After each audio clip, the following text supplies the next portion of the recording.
Paul McCartney's live performances feature a rich mix of songs from his time with the Beatles and Wings, along with numerous solo tracks.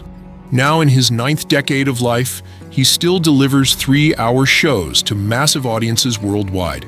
Following the European leg of his long-running Got Back tour, which wrapped up in December with concerts in Manchester and London, McCartney confirmed that he will return to the stage later this year.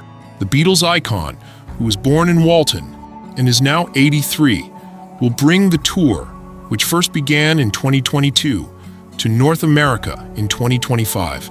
The upcoming leg is set to open on September 29th in Palm Desert, California, with stops in cities such as Las Vegas, Denver, Tulsa, San Antonio, New Orleans, Atlanta, and Montreal, before concluding in Chicago in November.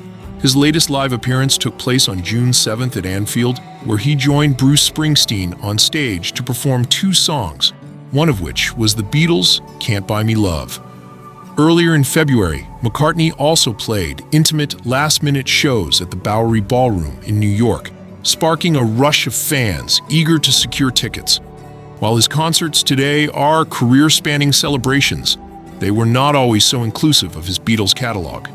In the early 1970s, when McCartney began touring with Wings, motivated by a desire to return to live performance after the Beatles had stopped touring in 1966 to focus on studio work, he deliberately avoided playing any Beatles material. This was part of an effort to establish Wings' own sound and avoid being seen as capitalizing on his former band's fame. Over time, Wings did add Beatles songs to their set lists.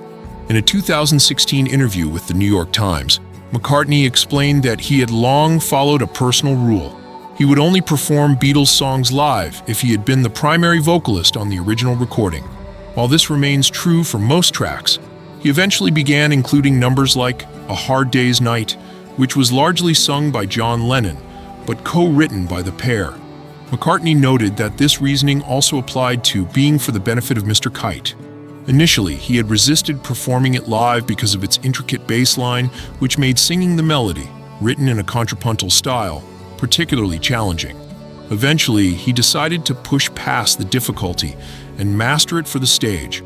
Originally featured on the Beatles' 1967 landmark album Sgt. Pepper's Lonely Hearts Club Band, and primarily penned by Lennon, Being for the Benefit of Mr. Kite has since become a regular highlight in McCartney's live shows.